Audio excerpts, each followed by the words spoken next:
pagbati sa inyong mga kapatid sa Parañaque, kung saan ako'y naandun kanina, tagapagsalita. At itong mensahe natin ngayong hapong ito, medyo mabigat ang kanyang topic. Kaya nagdalawang isip ako kung ito ba yung aking ipipreach. Pero anyway, next week, yung Christmas message natin, at ngayong araw na to, itutuloy natin ang pag-aaral ng Mateo. Tumigil tayo last week saan? Kay John the Baptist. So itutuloy naman natin ngayon yung kanyang mensahe. Ano ba ang mensahe ni John the Baptist? Makikita natin na mula sa lumang tipan hanggang sa bagong tipan, yung tawid na yon nung dalawang intertestamental period, merong mahigit 400 taon. At nung lumabas muli ang isang propeta, matapos manahimik ang kalangitan, ito na nga si John the Baptist ang nag-aanunsyo ng pagdating ng tagapagligtas ni Jesus. At ano ang kanyang mensahe? Napaka-importante siguro yung bukas ng New Testament kung anong mensahe ang sasabihin ng mga propeta. In fact, yung mensahe ni John the Baptist, katulad din ng bukana o kumbaga sa tinatawag sa Pilipino, buena manong mensahe ni Jesus. Yun din yung tema. Kaya yung ating pag-uusapan ngayong hapon ay napakahalaga. Sapagkat makikita mo na ito yung tema na pinupuntirya ng tinatawag na herald o yung nauna sa Mesayas at ganoon na rin ang mensahe ni Jesus sa Matthew 4. So, ang mensahe ni Juan Bautista. Pinag-aralan po natin sa chapter 1 yung King's Genealogy. Si Mateo bilang Hudyo, pinapakita niya na si Jesus ay ang hari. Hindi lamang maghahari sa Israel, kundi maghahari sa buhay mo. Maganda yung kinanta natin na King of Kings. Nakita din natin yung mga nangyari na pagtupad sa propesiya tulad ng virgin birth at saka yung paglabas ng mga magi, yung mga kingmakers bilang pag-apirma na si Jesus nga ang hari. Nakita din natin yung tinatawag na messianic prophecies sa mga lugar tulad ng Bethlehem, hinulaan yan, daan-daan taon na nangyari, dyan nga pinanganak si Jesus, na yung Messiah pupunta sa Egypto, nangyari nga dahil sa ginagawa nitong si Herodes. Nakita din natin na siya ay naging taga-Nazaret. At tulad ng pinag-usapan natin, yan ay ang mga siglo o mga senyales, mga senyas, mga marka na pag dumating ang taong ito, siya na nga yung tinatawag na tagapagligtas o Messiah. Pinapakita yan ng Bible sa atin upang ma-realize natin na ang Bible nga ay totoo. At mula sa chapter 2 ng Mateo, papunta sa chapter 3, yung maiksing lugar na yun sa Bible, si Jesus, mula sa pagkabata, naging malaki na siya, naging mga 29 to 30 years old na siya. At sabay sila ni Juan the Baptist na nagkaedad na between chapter 2 and chapter 3. So, mula sa birth of Christ, pumasok tayo sa mensahe ng John the Baptist at sa mga susunod na linggo si Jesus. At ito, babasahin natin. Makikita natin si Juan de Bautista na nag-aanunsyo ng pagbabalik ni Jesus at nagbabautismo ng mga taong nakikinig sa mensahe ng Panginoon. Yung mga naniwala sa Diyos at nagbabago ng buhay. Ngunit nung nagbabautismo, si John the Baptist, buong Israel pumupunta sa kanya. Nakapunta na ba kayo dyan sa pinagbautismohan ni Jesus, dyan sa Jordan? Mamaya dadaling ko kayo dyan. Pumunta ako doon para lang kumuha ng picture para maipakita sa inyo. Ganyan ko kayo kamahal. Nagbabautismo siya sa Jordan River. May mga dumating na mga Pariseo at mga Sadduceo. Ito yung mga pinuno ng simbahan, pinuno ng mga gobyerno kasi theocracy sila. Pero imbis na salubungin niya ng mainit, pumasok ngayon itong babasahin natin. Basahin natin ang Mateo 3, 7 hanggang 12. Sadya kung hindi inilagay sa PowerPoint para magdala tayo ng Bible. Kasi gusto natin, sinusundan natin yung Bible. Tingnan mo yung katabi mo, tanongin mo, may Bible ka ba? Share tayo. Sabihin mo sa akin. Babasahin ko po, pero next week, dala tayong Bible, ha? May mga Bible dyan, eh, oh. Huwag nyo lang iuuwi, ha? Okay, Matthew 3:7-12. Nang makita niyang lumalapit din sa kanya ang maraming Pariseyo at mga Sadyuseyo upang magpabautismo, sinabi ni Juan de Bautismo sa kanila, lahi ng mga ulupong. Akala ba ninyo'y makakatakas kayo sa parusa ng Diyos? Patunayan muna ninyo sa inyong mga buhay na kayo'y talagang nagsisisi na. At huwag ninyong akalain na makakaiwas kayo sa parusa ng Diyos dahil sinasabi ninyong ama ninyo si Abraham. Sinasabi ko sa inyo na kahit sa mga batong ito ay makakalika ang Diyos ng tunay na mga anak ni Abraham. Ngayon pa lamang ay nakahanda na ang palakol sa ugat ng mga punong kahoy. Ang bawat punong hindi mabuti ang bunga ay puputulin at itatapon sa apoy. Binabautismohan ko kayo sa tubig bilang tanda ng inyong pagsisisi at pagtalikod sa kasalanan.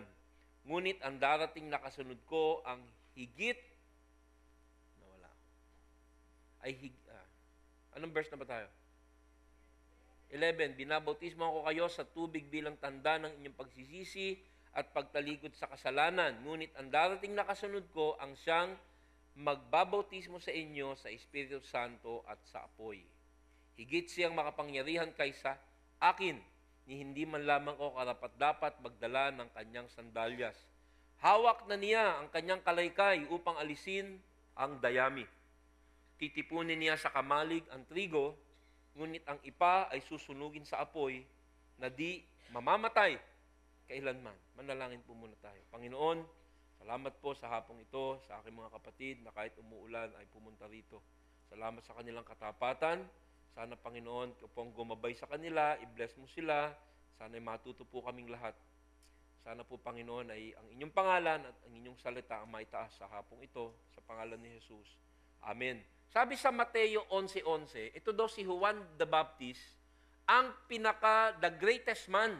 Siya yung ano ba sa Tagalog yung great? Dakila, siya yung pinakadakilang tao, dakila pang propeta kaysa kay Abraham at saka kay Moises at saka dyan sa mga nauna sa kanya. Narinig nyo na ba yon? Na siya yung the greatest man who was ever born. Bakit? Ba't sa tingin nyo? May lang yung ministry ni John the Baptist, pero sinabi, siya yung pinakadakila.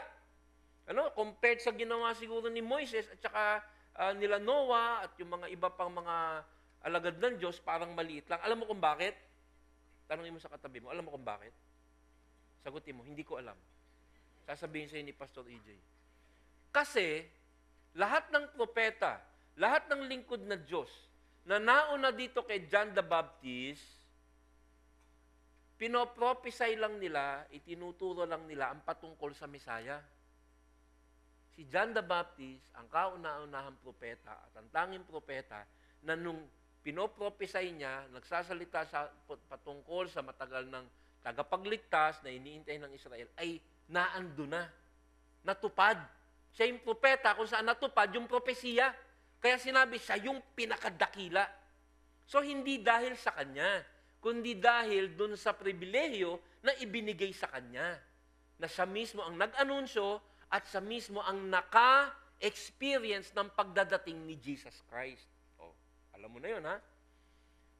Pero alam mo bang mas dakila ka sa kanya? Kasi ngayon, hindi mo lang nakita si Jesus bilang iyong tagapagligtas, ngunit nakita mo rin yung kanyang plano.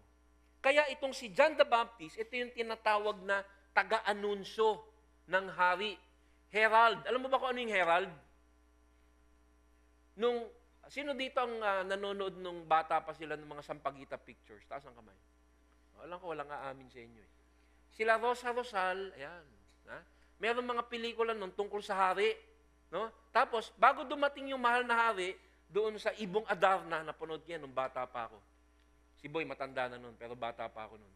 Tapos makikita mo doon sa pelikula, tapos may papasok na herald. Tapos meron siyang hawak na tungkod. Naalala mo na. Sabi mo, hindi ka nanonood ng Sampaguita Pictures eh. Tapos sasabihin niya, tapos tatahimik lahat. si mahal na Haring EJ del Mundo ng Reina de la Flok-Flok. Yan. Kaharian ng tralala. Yan. Si John the Baptist is the herald na nag-a-announce. At doon niya ina-announce sa Jordan River at doon din siya nagbabaptize para doon sa mga tao na matagal na naghihintay sa Misayas, nagsisisi na lang kanilang kasalanan at ang simbolo nito ay ang pagpapabautismo. Dadalhin ko kayo ngayon dyan sa River Jordan. Ayan. Nakikita niyo ba yan? Yan. Papunta na tayo. Next. Yan ang bukana ng ilog na pinag-uusapan natin ngayon. Next. Yan. Nakita nyo? That's the place. Pumunta ako dyan last week para lang mapakita sa inyo yan. At tingnan natin si John the Baptist at ang kanyang anak na si Joy Joy. Yan. Yan. Kasi itong anak ko pong si Joy Joy, wala siya ngayon, may saksi mami. Nung natapos niya yung BF1, di ba dito? May river dito eh. River CCF. Ano? Sabi niya, Daddy, ayoko dyan. Gusto ko, babaptize mo ko sa River Jordan kung sakaling pumunta tayo sa Israel. Tagal na yun. Nung pumunta nga po kami, dyan ko siya binaptize. Ayan, nakita nyo na, no? Next. Ayan, at maraming mga Christians ang pumupunta dyan sa Jordan River para sila magpabaptize. At dyan sa lugar na yan, nangangaral itong si John the Baptist. At nung nangangaral siya dyan, ito na nga, ito yung pinag-uusapan natin, nagdatingan ang buong Israel at itong mga Pariseyo na Sadducee na sila ay para sila mga mananampalataya. Pero ang totoo, ang loob nila, hindi talaga sila mga mananampalataya. Doble kara. May mga tao bang ganun ngayon? Meron, di ba? Nagsisimba, pero yung buhay nila Monday to Saturday, punong-puno ng kasalanan. Ano? Panlabas lang. Ano? Pero para silang very religious. Hindi ko sinasabi yung mga nagkakamali o lahat naman tayo nagkakamali, di ba? Pero nagsusorry ka sa Lord, iniiba mo. Di ba? Pag nagalit ka, naging masungit ka, sorry ha. Di ba? Ganon. Pero yung mga Pariseyo, hindi ganon. Talagang pinapangatwanan nila na sila ay mga, sabi nung isang kapatid sa labas, Pastor EJ, tatawagin na kitang reverend, ha? Uy, wag, baka tayo, Parang yung panlabas ang gusto nila. At nung nagpipreach dyan si John the Baptist, lumapit sa kanya ang buong Israel at nangunguna na ang mga peking, mananampalataya. At yan ang bukana ng mensahe ng Juan the Baptist. At yan din ang tema ng preaching ni Jesus Christ. Bakit? Sapagkat si Satanas, madalas kong sinasabi sa inyo to, ang numero unong sandata niya para gambalain ang kaharian ng Diyos, ang kanyang mensahe, ay gawing relihiyoso ang mga tao, pero ang buhay ay iba sa kanilang ikinukumpisal. Nandiyan pa po ba tayo? Kaya yan. Talagang hinihiwalay niya at yan ang tema. Nakakatakot. Gustong-gusto ni Satanas ang religious ka. Di ba nung dati nating religion, yung iba sa inyo nagsisimba pa ng Wednesday. Yung iba sa inyo naglalakad pa ng paluhod. At kung talagang gustong magpakitang banal na banal sila, hindi lang naglalakad ng paluhod, naglalagay pa ng munggo sa luluhuran nila. Aray ko, dagdagan mo pa ng bubog. Aray ko, banal ako eh. Ayan. At ito ang mga Pariseyo. Ang mga Pariseyo, sila yung mga religious leaders, sila yung mga pastor, sila yung mga pare. Pero ang kanilang religion ay nakakasira sa mga tao sapagkat mga ritual. Sila yung pinalis ng Panginoong Hesus doon sa templo sapagkat pinagkakakitaan nila ang worship. Tatandaan niyo yung istorya na yun? Nagbebenta sila ng mga hayop para sa sacrifice. At napaka-ritualistic nila. Merong mga sinasabing mananampalataya na pakitang tao sa dami ng ginagawa nilang panlabas, pero ang loob nila, sabi nga ni Jesus, ay bulok. Yan ang mga Pariseyo. Meron pa silang idinagdag na mga regulasyon sa mga tao. 6 na daan. Ito pala yung anak ni John the Baptist. Malamig ko kasi yung tubig. Kaya pinapainom nila ng hot chocolate. Ayan. Okay. Ngayon, itong mga Pharisee, meron silang mga religious ritual na akala nila ay magpapabanal sa kanila. Isa na ron, yung tinatawag na Sabat. Parang ginodiyos nila yung araw ng Sabat. Narinig nyo na ba yung regulasyon na bawal magtrabaho pag Sabat? So talagang sinobra-sobrahan nila yon. Hindi yung panloob, kundi yung panlabas na ritual. Sabi nila, pag nagtrabaho ka ng Sabat, ikaw ay nagkasalang na matindi sa Diyos. Pero ito talagang tinindihan nila. Sabi nila, at hindi ka rin pwedeng kumain ng itlog na ipinanganak sa Sabat. Kasi yung manok nag-labor. Hindi ako nagbibiro. This is part of their 600 rituals, 600 mahigit, na idinagdag nila sa 10 Commandments. Ganyan yung pagka-ritual nila, kaya tinawag silang ulupong ni Juan de Baptismo kasi parang inaakay nila sa mali ang mga tao, kaya kayo mag-iingat kayo kung sinong papakinggan nyo. Dapat yung sinasabi ng pastor o nasa TV, kino-compare nyo sa Bible. Kasi kita nyo, galit na galit si Juan at ang Panginoong Jesus dito sa mga Pariseo dahil sa kanilang relihiyong maritwal. So ang sabi, hindi mo pwedeng kainin yung itlog kasi ipinanganak ng Sabat yan. Hindi ko lang alam, minsan kasi yung itlog, kahapon pinanganak. Sabi mo sa manok, kailan mo pinanganak yan? Pero, ito, totoo hindi ako nagbibiro. This is part of their 600 plus rules. Pero, pwede mong kainin yung itlog, pero dapat patayin mo yung manok. Pwede mo nang kainin yung itlog. Natatawa kayo dyan. Nung nagpunta ako sa Israel, hanggang ngayon, yung mga ritual na yan, ng pagbabanal, ay naandyan pa. Pumunta ako sa isang hotel dun sa Israel, pakita mo yung yung parang may sign. Yan. Pagpunta ko sa hotel, sinalubong ako niyan sa may elevator. May elevator sa kanan at sa kaliwa. Sabat elevator. Ano yung Sabat elevator? Kasi, yung ritual ng mga Pharisee, ngayon ho kasi yung mga, parang meron silang mga ritual na namana, Ganun pa rin sila hanggang ngayon. Pag sumakay ka ng elevator, di ba pinipindot mo yung number? Paglabag yun sa kautusan. Kasi nagtrabaho ka, pumindot ka eh. Kaya pag Sabat, sasakay ka sa Sabat elevator. Kasi yung Sabat elevator, ano nakalagay? Stops on every floor. Kaya halimbawa, nasa 100 floor ka. Sasakay ka ron, bawat floor hihinto ka para hindi mo pindutin at hindi ka magkasala sa pagtatrabaho. Nandyan pa ho yan hanggang ngayon.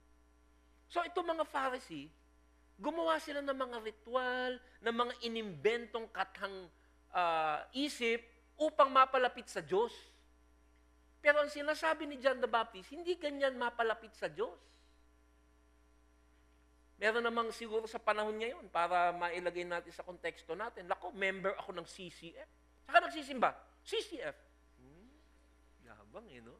Saan yan? Sa Madrigal. Wow. Galing mo May ID pa nga ako Bakit kami ID ng CCF? Hindi naman kami nag-i-issue. Wala, nagpagawa lang ako. Kaya ako, ligtas na. Kasi taga-CCF ako. Natatawa tayo dyan. Pero di ba, tinatatwa natin minsan yung mga kaibigan natin sa Catholic faith, hindi sila ligtas, kami lang ligtas. Wala ho sa religion yan. Wala ho sa ritual yan. At yan ang buka ng sermon ng John the Baptist, yung herald. Bakit? Sapagkat mula nung panahong ito hanggang ngayon, deceptive ang religion. Nakita mo, si Juan de Baptismo, hindi niya pinapagalitan yung mga prostitute, mga tax collector. Ang pinapagalitan niya, mga relihiyoso, na ang puso naman pala ay hindi tapat. Sabi niya, mga ulupong. Wow. Sipin mo yun, Unang sermon na narinig mo dun sa pastor. Hi, pastor. Hi, ulupong.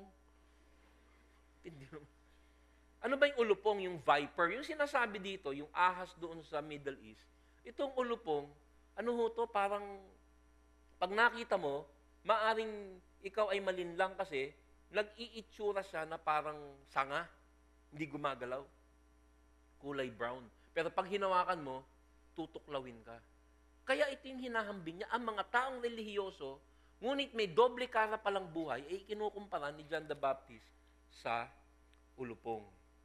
Alam nyo, I think kaya ganito katindi ang mensahe ni Juan at ganoon rin ang Panginoong Jesus, makikita natin mamaya. Hindi dahil sila'y malupit o matapang. Para tong doktor, na pag sinabi, EJ, may sakit ka, kailangan magpagaling ka. Pag hindi niya tinindihan, sinabi ng doktor, meron kang cancer, kailangan mo ng chemotherapy. No? Dok, pwede ba Band-Aid na lang? Vicks? Hindi, kailangan tratuhin mo yung sakit ng matindi. Ito ang ginagawa nitong si John the Baptist. Parang sinasabi niya, ang religion hindi ka kayang pagalingin. Kailangan pagsisisi ng iyong kasalanan. Bakit kamo? Sapagkat maraming nalilinlang. Sabi sa Mateo 7:20, makikita natin dito ang mga tao na katulad ng mga Pariseyo na napaka-relihiyoso, ngunit sa huling sandali ng kanilang buhay, sa paghuhukom, makikita nila na yung palang kanilang religion ay hindi makakapagsagip sa kanila. Sabi sa Mateo 7:20, kaya't makikilala ninyo ang mga hindi tunay na propeta ayon sa kanilang mga gawa. Hindi lahat ng tumatawag sa akin, Panginoon, Panginoon, ay papasok sa kaharian ng langit. Kundi ang mga tao lamang na sumusunod sa kalooban ng aking Ama na nasa langit. Sa araw ng paghuhukom, marami ang magsasabi sa akin, Panginoon, hindi po ba kami ay nagpahayag ng mensahe mula sa Diyos, nagpalayas ng mga demonyo, at gumawa ng mga himala sa iyong pangalan? Ngunit sasabihin ko sa kanila, hindi ko kayo nakikilala. Lumayo kayo sa akin, kayong mga gumagawa ng kasamaan. Alam niyo, magpapasko. Buong mundo, pinagdiriwang ang birthday ni Jesus Christ. Di ba yan ang Christmas? Ilang kaya doon sa milyon-milyon tao o bilyong tao ang tunay na sumasamba doon sa kanilang ipinagdiriwang na Mesaya? Palagay ko, karamihan ng tao sa mundo. Tansya ko lang ha. Parang yung mga Pharisee, nagse-celebrate, pero ang buhay nila ay hindi nagsisi at hindi sumusunod. Yan ang paboritong estratehiya ni Satanas. At itong binasa ko sa inyo sa Matthew 7, ito'y sinasabi sa simbahan. Maraming uma-attend, ngunit kung narinig mo ang matitinding mga paalala at mensahe sa Biblia, ngunit umuwi ka pa rin sa iyong kasalanan, naandun ka sa kategorya na yun. Sapagkat repentance o pagsisisi sa kasalanan ang hinahanap na tugon ng Diyos sa atin. Yan ang tema nitong mensaheng ito. Sabi sa verse 8, patunayan muna ninyo sa inyong mga buhay na kayo'y talagang nagsisi na. Buhay at kamatayan itong mensaheng ito. Pumunta doon yung mga Pariseyo at yung mga Sadduceo sapagkat nakikiusyoso. Ngunit hindi talaga nila tinatanggap yung mensahe. Sabi ni Juan the Baptist, pakita mo muna na talagang ikay nagsisisi. Ano ba yung tunay na nagsisisi na tao? Hindi ho yan perfectong tao. Wala naman perfecto sa atin eh. Pero dati, pag nagkasala ka, okay lang. More. Di ba? Pero ngayon, maaaring magkasala ka, pero naghihinagpis ka na. Meron ho ako isang tao doon sa Integrity Sunday School. Hindi ko nasasabihin yung kanyang pangalan, pero siya yung pinakamatagal ko ng worker dito sa ating street ministry. Marami sa inyo, yung mga anak nyo, tinuturuan ng ating mga Integrity Sunday School dyan sa kalye. Karamihan ng aking worker ay mga dating drug addict, kaya mahal nila yung mga bata, dahil ayaw nilang humantong sila sa ganun.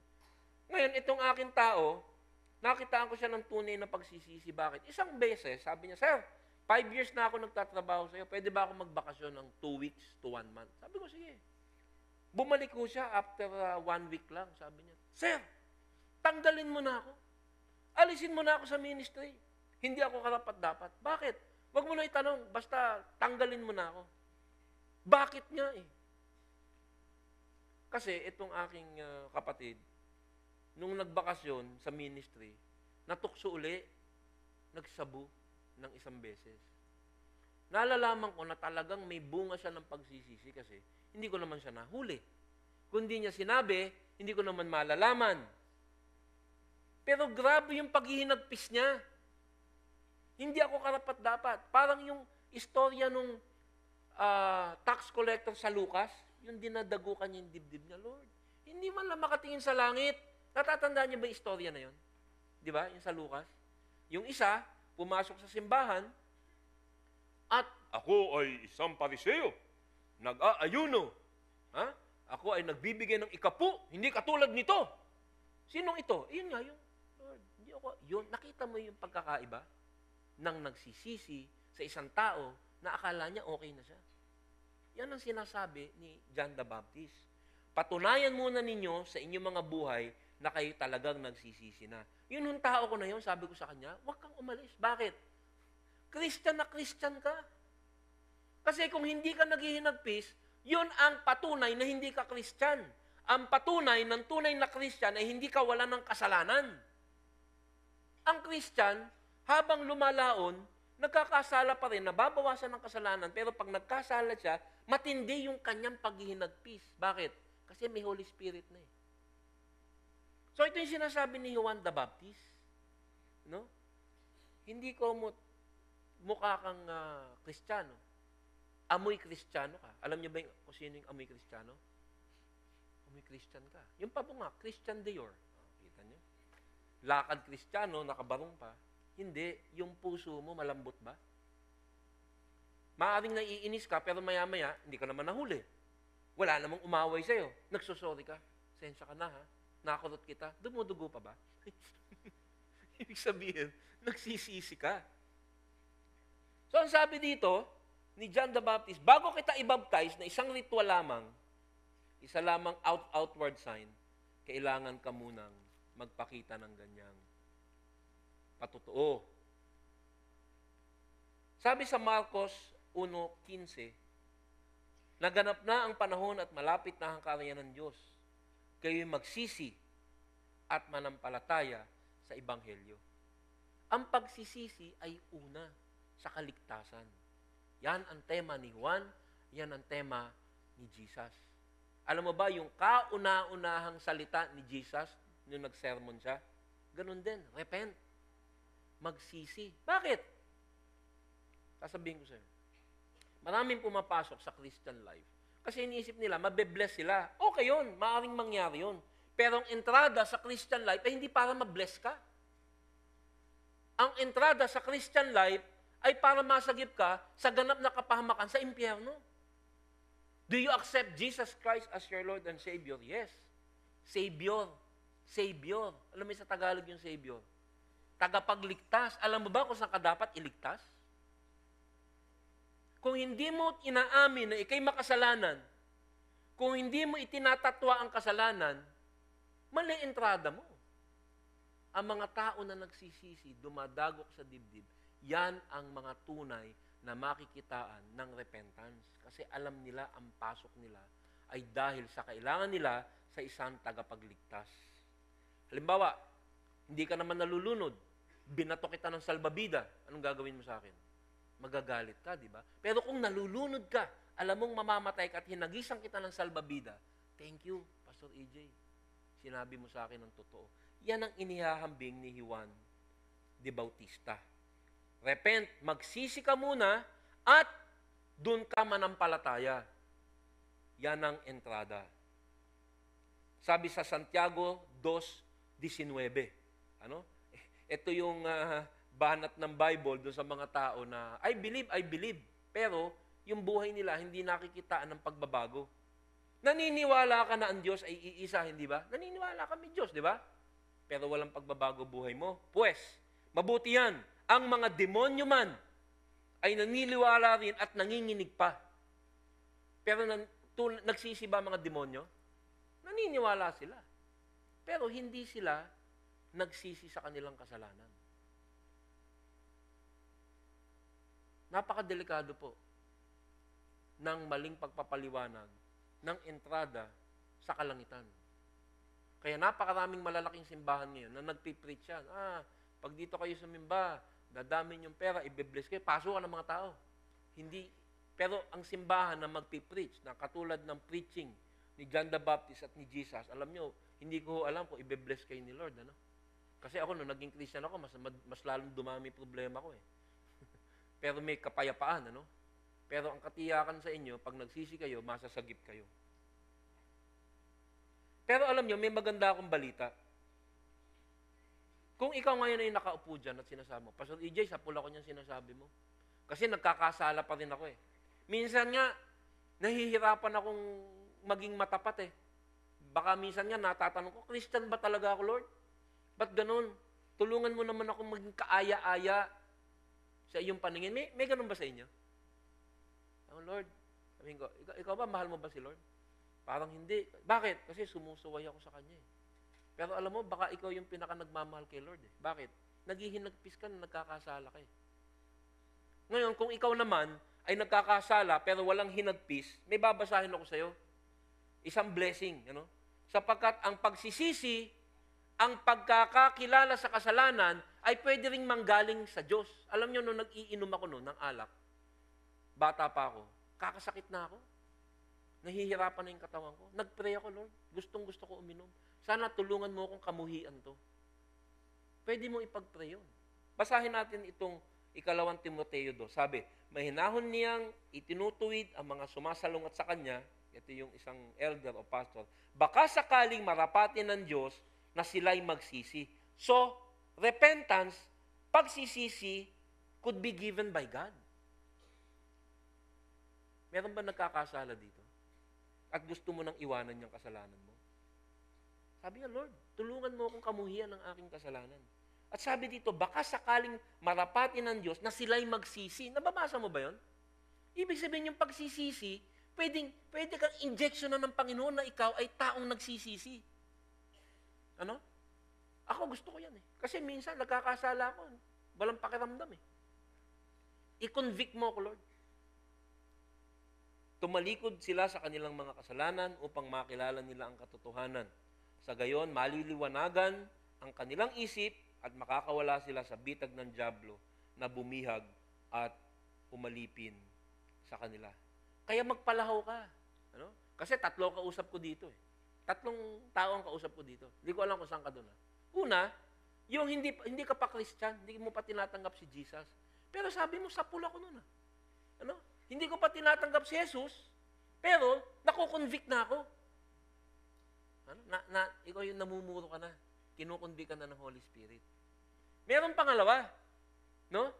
Christian, nagsisisi naman, pero siguro hindi nag-aaral ng salita ng Diyos, busy-busy ka sa panonood ng TV, ano? Araw-gabi ka nanonood ng Marimar, Flor de Luna, entertainment. So, minsan parang nagkakakalyo ka na, hindi ka na masyadong nagsisisi sa iyong mga kasalanan. Meron naman, very religious, pero very sinful. Okay lang. Yung pangatlong mga tao na yun, ang talagang binabatikos ni Juan de Bautista dito. Ito nga yung mga religious, mga Pharisee at mga Sadducee. Mga members ng mga mataas na posisyon sa sinagoga o simbahan. So kung isa ka dun sa mga yon, isa lang ang solusyon. Lord, nagre-repent ako, nagsisisi ako. Tulungan mo akong makisisi sa araw-araw.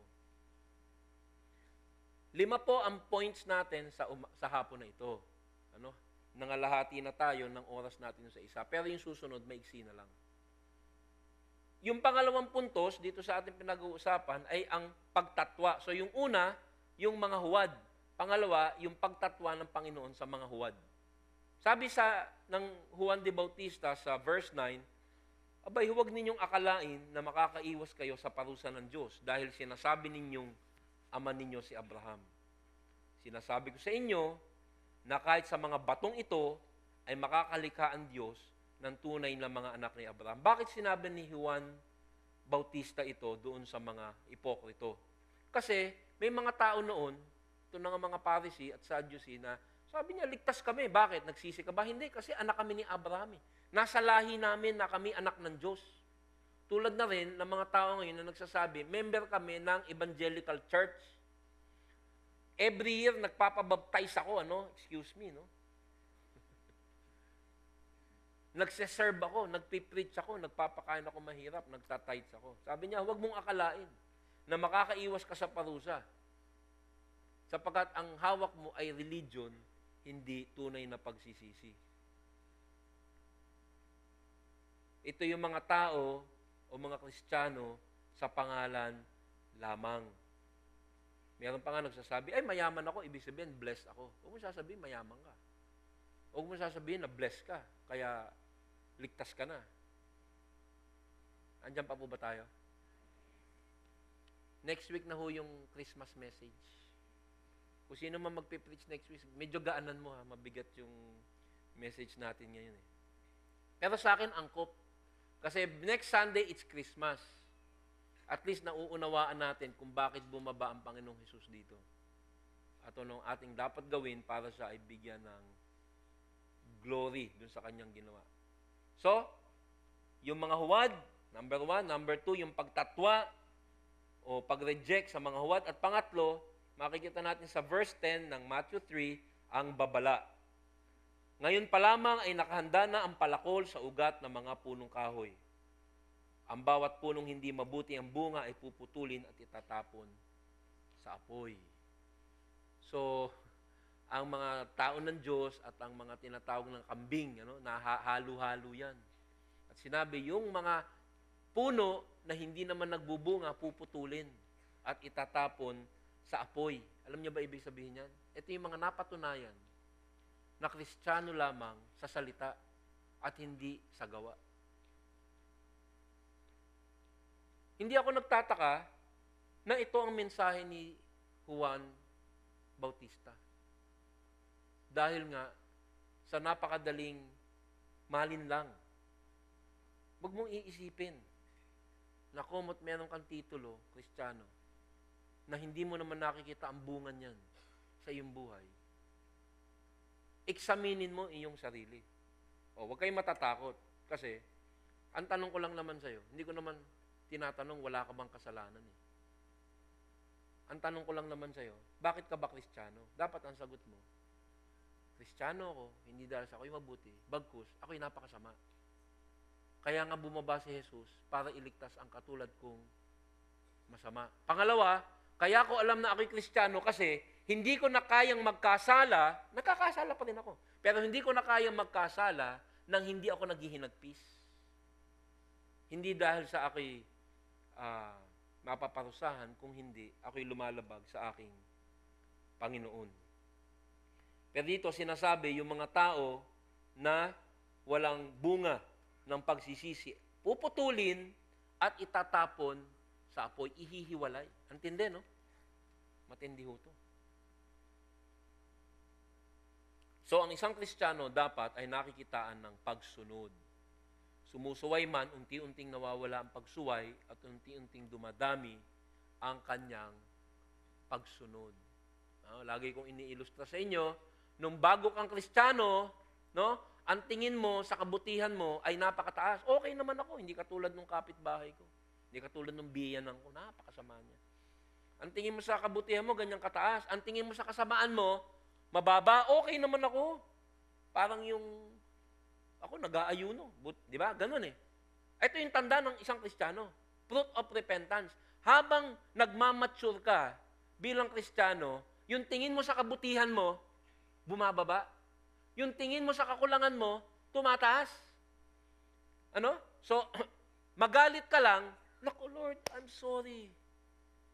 Paulit-ulit na po ako humihingi ng tawad sa inyo, mabuti. So, ganun. Yun yung fruit of repentance. Hindi perfection, direksyon. Kanina may lumapit sa akin sa Paranaque, Pastor, baka hindi ako Christian. Bakit? Kasi po, minsan, nadidisobey ko si Lord eh. Sabi ko, almost sure ako eh, na Christian ka eh. Bakit? Ba't ka nababagabag? Ibig sabihin, gusto mong sumunod. At yung pagpalya mo ay nagiging sanhi ng paghihinagpis mo. Yung mga Pariseo, hindi ganun. Sila ay talaga namang may mga damit na mukhang talagang mga banal. Ngunit, ang kanilang mga ginagawa ay mali, ngunit walang pagsisisi. At ito na nga po yung babala sa kanila, na sila ay hindi mga tunay at sila ay puputulin. At huli sa lahat, sabi natin na napag-aralan natin ang mga huwad, ang pagtatwa sa mga huwad, ang babala, at pang-apat, ang proklamasyon. ang proklamasyon. Sabi sa verse 11, binabautismohan ko kayo sa tubig bilang tanda ng inyong pagsisisi at pagtalikod sa kasalanan. Ngunit ang darating na kasunod ko, ang siyang magbabautismo sa inyo sa Espiritu Santo at sa apoy. Higit siyang makapangyarihan kaysa sa akin. Hindi man lamang ako karapat-dapat magdala ng kanyang sandalya. Sino yun? Sino yung inaanunsyo niya na dadating? Si Jesus. So sabi niya, ako si Juan the Baptist, binabautismahan kita, simbolo lang, tubig. Pero pagdating ni Jesus Christ, at ito ho ay angkop din sa atin, ang ibabaptize niya sa inyo ay Espiritu Santo at apoy. O papaliwanag ko sa inyo. Nung binautismohan ka ng tubig, di ba nilublob ka? Simbolo na ikaw ay namatay na sa dati mong sarili at bumangon ka sa bagmong anyo na ikaw ay Christian. Pag dumating na si Jesus, meron kang desisyon na gagawin. No? Ang desisyon mong gagawin, tatanggapin mo ba siya o hindi? Hindi pagtanggap sa bibig lamang. Magsisisi ka ba sa iyong kasalanan? Tatanggapin mo ba siya na yung tagapagligtas? At susunodin mo siya ng habang buhay? Pag isinagot mo, oo, nagsisisi ako, inaamin kong ako ngayong makasalanan, kailangan ng tagapagligtas, Lord, come into my life. Babaptize ka niya ng Holy Spirit. Kasi pag naging Christian ka, alam mo mangyayari sa'yo? The Holy Spirit, papasok sa'yo. Pag pikit mo at tunay mo siyang tinanggap, nagsisikap, pag mulat mo, nakapasok ng Holy Spirit sa'yo. Di ba ang tubig? Pag nilublob ka, basang-basa ka, punong-puno ka ng tubig. Pag tinanggap mo si Jesus, ibabaptize ka niya ng Holy Spirit kasi papasok yung Espiritu Santo niya sa'yo. Kaya may bago ka ng nature. Kaya hindi ka na pwedeng magkasala na yung nasa loob mo, na nagpupuno na Espiritu sa'yo, hindi magsasabi, huy, mali yan. Bagong nilalang ka na. Nakuha nyo? That is a baptism of the Holy Spirit. May nagsasabing iba, hindi daw yon, pero yun ang ibig sabihin nun. Ano naman yung pagbautismo ng apoy? Sabi ko nga, pag narinig mo ang mensahe patungkol kay Jesus, magdidesisyon ka, magsisisi ka, tatanggapin mo siya, at o hindi ka magsisisi. Merong ganun. Ganun ba yung Christian life? Tatalikuran yung kasalanan ko? Wag na lang. O, tsaka na lang. Maraming gusto tumanggap kay Jesus, pero hindi siya tatanggapin kung sasabihin mo na ang kondisyon ay talikuran mo yung kasalanan. Hindi po ba? Pag sinabi mo, do you like to accept Jesus Christ? Payayamanin ka niya? Yes. Pagagalingin ka nga? Yes. Pagagwapuhin ka niya? Miracle na yan. Pero pag sinabi mong itatwa mo lahat ng kasalanan mo, aayaw. Pag yun ang ginawa mo, third baptism. Baptism by fire. Ano yung baptism by fire? Pag namatay ka, yung tinatawag na white throne judgment. Merong white throne judgment, haharap ang lahat na hindi talaga tumanggap kay Jesus para sila ay husgahan patungo sa impyerno. That is the third type of baptism. Magdidesisyon ka kung anong bautismo ang tatanggapin mo mula kay Jesus. If you don't make Jesus your God, you make Him your judge. Desisyon. Ayaw ko magdesisyon. Ang hindi pagdidesisyon ay desisyon na. Tulad mamaya, magpe-pray tayo.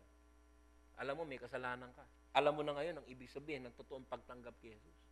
May kasalanan ka. May pangalan pa nga yung kasalanan mo . Naandun sa bahay siguro. At ngayon, alam mo na pag tinanggap mo si Jesus, ang tunay na pagsisisi, katalikuran mo yung kasalanan na yun. Ay, wag na lang. Namili ka na. So, ito yung sinasabi dito na baptism.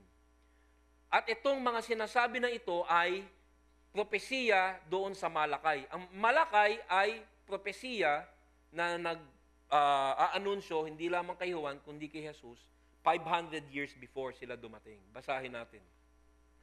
Malakay 3:1 and 2. Sinabi ni Yahweh na makapangyarihan, this is 500 years before nagbabaptize si Juan. Ipadadala ko ang aking sugo upang ihanda ang daraanan ko. Sino yun? That's John the Baptist, yung sugo. At si Yahweh, na inyong hinahanap ay biglang darating sa kanyang templo. Sino yun? That's Jesus Christ. Kaya kung meron kayong mga kaibigan na Jehovah's Witness, o kaya mga iglesia ni Cristo, ito maliwanag, oh. This is a messianic prophecy. Talking about John the Baptist and Jesus, at ang reference to Jesus is Yahweh. Bigla siyang darating sa kanyang templo kasi si Jesus biglang nag-preach yan eh. Nagbasa siya mula sa Isaiah, di ba? Ngunit sino makatatagal pagdating ng araw na iyon? Alam mo ang ibig sinasabi dito, sino kaya ang tunay na mananampalataya? Sino ang makakaharap kapag nagpakita siya? Kasi marami nagke-claim na Christian. Pero hindi lahat ay may tunay na pagsisisi. Alam mo, para siyang apoy na nagpapadalisay ng bakal at parang sabon na may matapang na sangkap. Kaya ito yung mensahe ni John the Baptist at saka ni Jesus kasi nagdadalisay. Hindi yung tinatawag na seeker-friendly na message. Alam mo, may mga message, ang sarap pakinggan. Nakakakiliti. Alam niyo ba bilang pastor niyo, sa haba ng taon ko nagpipreach, ang pinakamatamis ko laging naririnig pagka-sermon ko. Very interesting, Pastor EJ, hindi yun. Alam mo yung hinahanap ko? Pastor EJ, ikaw talaga, oh. Sa pulbo na naman ako. Alam mo ko sinaksak. Bakit? Tinamaan ako, thank you. Isipin mo yun. Kasi, ang salita ng Diyos ay parang tabak na doble ang talim. Kinokorek tayo. Diba? Itong mensahe na to, hindi ito para pasamain ang loob natin, kundi para tayo ituwid. Kasi tayo, kahit Kristiyano na, minsan, na dadala sa mali. Hindi na tayo nag-sorry sa Panginoon. At itong mga mensahe ng Panginoon, nagdadalisa yan. Pero, may mga tao na hindi kailanman nasagip. At ito ang pinatutukuyan dito. Pero may magandang pangako sa propesiya sa Mesiyas. Kung ikaw ay nagsisimula ng hipuin ng Diyos, sabihin na, alam mo, kailangan mo ng tagapagligtas. Ito ay para sa iyo. Sabi sa Isaiah 44:3, ito ay propesiya patungkol doon sa Holy Spirit baptism. Aking ibubuhos ang saganang tubig sa uhaw na lupa. Sa tuyong lupa, maraming batis ang padadaluyin. Ibubuhos ko sa iyong mga anak ang aking espiritu at ang mga liping susunod sa iyo ay pagpapalain. Ano ibig sabihin nito? Ako tulad ko dati, lagi ko kinukwento sa inyo, manginginom ho ako, tsaka nagko-cocaine ako noon. Parang sabu in powder form. Nagsusuka na ako, kinabukasan, iinom pa ako eh. Umiyak na ako sa Panginoon, Lord, sagipin mo ako. Ang ibig sabihin nito, ibubuhos ko sa iyo ang pagsisisi. Ikaw ay tuturuan ko magsisi. At pag ikaw ay nagsisi, tumawag ka sa Lord, ibubuhos ko yung espiritu ko sa iyo. At pag nabaptize ka ng Holy Spirit, may bago kanyang nature. Alam niyo, madaling yung ipaliwanag sa akin to kasi galing ako sa putik eh. Ang mahirap, yung mga taong akala nila wala silang kasalanan. Ay, hindi ko kailangan yan. Pero yung mga katulad ko, at marami rin sa inyo, yung galing ka na sa lubluban, yung pag sinabing sasagipin ka ni Lord, bibigyan kanya ng bagong espiritu, dadalisahin kanya. Napakatamis ho niyan. Sabi rin sa Ezekiel 11, bibigyan ko sila ng bagong puso. Wow! Alam mo, kung alam mo maitim ang puso mo, napakatamis. Bibigyan ko sila ng bagong puso at bagong espiritu. Ang masuwayin nilang puso ay papalitan ko ng pusong masunurin. That is the baptism of the Holy Spirit. Hindi ba nakaka-bless yan? Pero, kung alam mo lang na dapat kang dalisayin. Kung alam mo lang na ikaw ay may pagsisising kailangan gawin. Ang entrada sa tunay na kaligtasan ay nagmumula sa pamamagitan ng pagdedeklara na ikaw nga ay lubhang makasalanan. Ang paglago sa pagiging Kristiyano ay ang patuloy na pagdedeklara na ako may ligtas na, ngunit kailangan ko pa ng patuloy na paglilinis ng banal na espiritu. At huli sa lahat, sabi natin na pag-aralan natin ng mga huwad, ng mga itinatwa, ang babala sa mga ito, ang proklamasyon ng tatlong klaseng bautismo, at ang huli sa lahat, sa ating pag-aaral, ang last verse, Matthew 3:12, ang malagim na wakas. At dito'y mababasa natin, hawak na niya ang kanyang kalaykay upang alisin ang dayami. Titipunin niya sa kamalig ang trigo, ngunit ang ipa ay susunugin sa apoy na di mamamatay. This is talking about the church. This is talking about yung mga nagde-declare na sila'y Christian. Kasi, sa isang church na ganito, halo-halo ho tayo dito eh. May mga tunay, may mga hindi tunay, walang nakakaalam. May kambing, merong tupa. Ito ho yung sinasabi, tulad din ng Juan the Baptist, naglalapitan para mabaptismo, hindi niya alam. In fact, ang sinabi niya hindi tunay, yung pa mga pastor eh, yung mga pariseyo pa eh. So sabi niya, ihihiwalay ko sa huling araw. Ano yung tinatawag na winnowing fan o kalaykay? Di ba sa mga probinsya, sa Pampanga, lalo pag tag-ani, makikita mo, binabato nila ng bila, kinakalaykay nila, tapos ilalagay sa bila, tapos tinatapon sa hangin. Ano nangyayari? Yung ipa ay natatangay ng hangin. Yung bigas ay bumabaksak. Anong ginagawa sa bigas? Iniipon, isinasako, at inilalatag doon sa National Highway para patuyuin at para hindi ka makadaan pagpunta ka sa Baguio.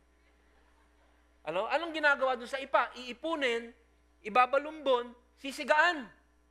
Yung usok niyan tuloy-tuloy di ba? Unquenchable yan ang tagal slow burn.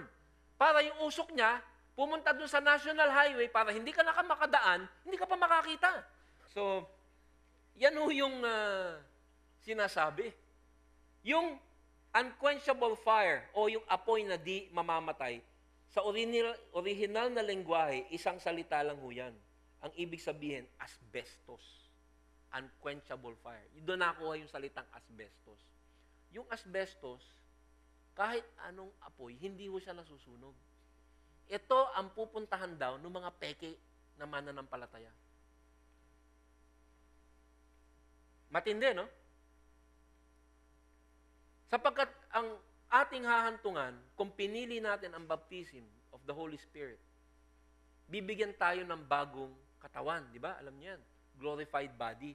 Pagpunta natin sa langit, mamumuhay tayo eternally with God with our glorified body. Alam mo ba, pag pinili mo ang kalaban dahil hindi ka nagsisisi iyong kasalanan, bibigyan ka rin ng glorified body, pero para siyang asbestos. Dadaling ka sa impyerno, nararamdaman mo ang sakit, inuuod ka, pero hindi ka nasusunog at hindi ka nabubulok. That's in the Bible. You see, Jesus is our God of love.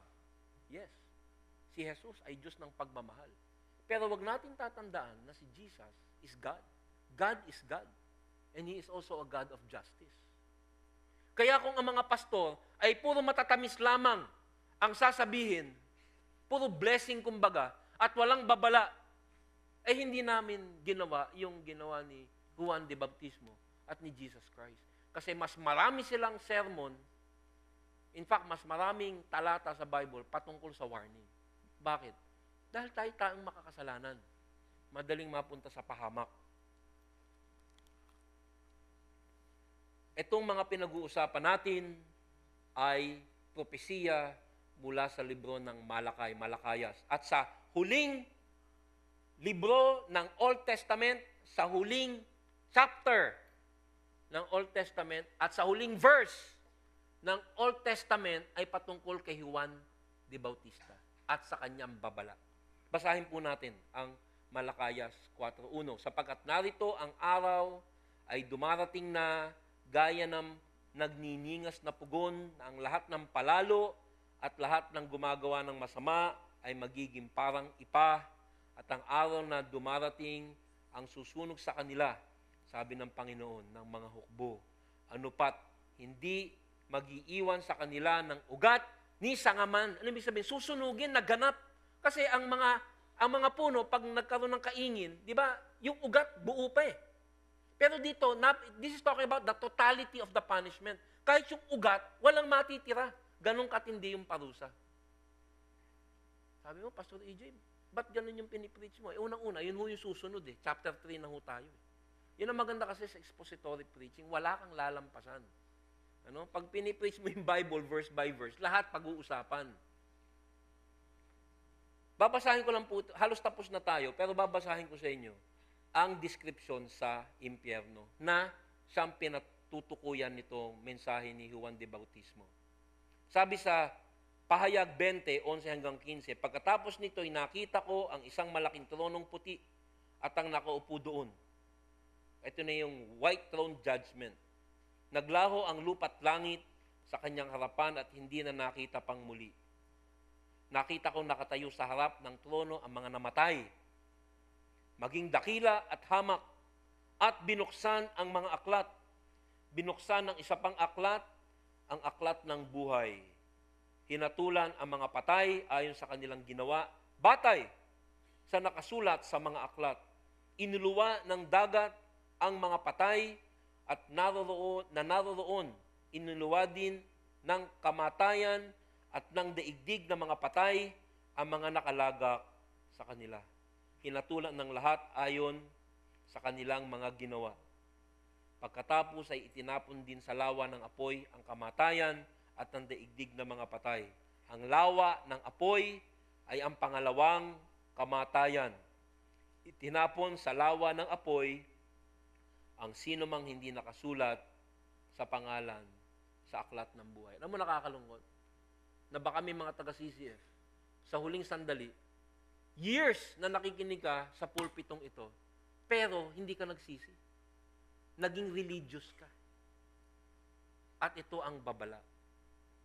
Sabi sa Isaiah 76:24, isang nakahihindik na deskripsyon, sa kanilang pag-alis, makikita nila ang mga bangkay ng mga naghimagsik laban sa akin. Sino mga naghihimagsik kay Lord? They love their sin more than God. Ang uod na kakain sa kanila ay hindi mamamatay. Gayon din ang apoy na susunog sa kanila. Ang kalagayan nila ay magiging kahiyahiya sa buong sangkatauhan. That speaks of the burning of hell.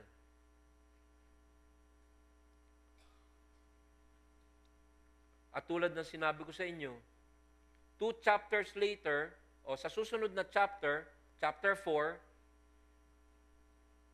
pagpasok ni Jesus Christ, ang kanyang unang sermon ay patungkol sa temang ito. Sabi sa Mateo 4:17, magmula noon ay nangaral na. Ito na yung beginning ng earthly ministry ni Jesus Christ. Itinuturo niyang magsisi na kayo at talikuran ang inyong mga kasalanan sapagkat malapit nang dumating ang kaharian ng langit. Para maligtas, hindi mabuting gawa. Ngunit kapag naligtas, ang mabuting gawa, ang pagsunod, ang pagtatwa sa kasalanan, ay lalabas bilang ebidensya.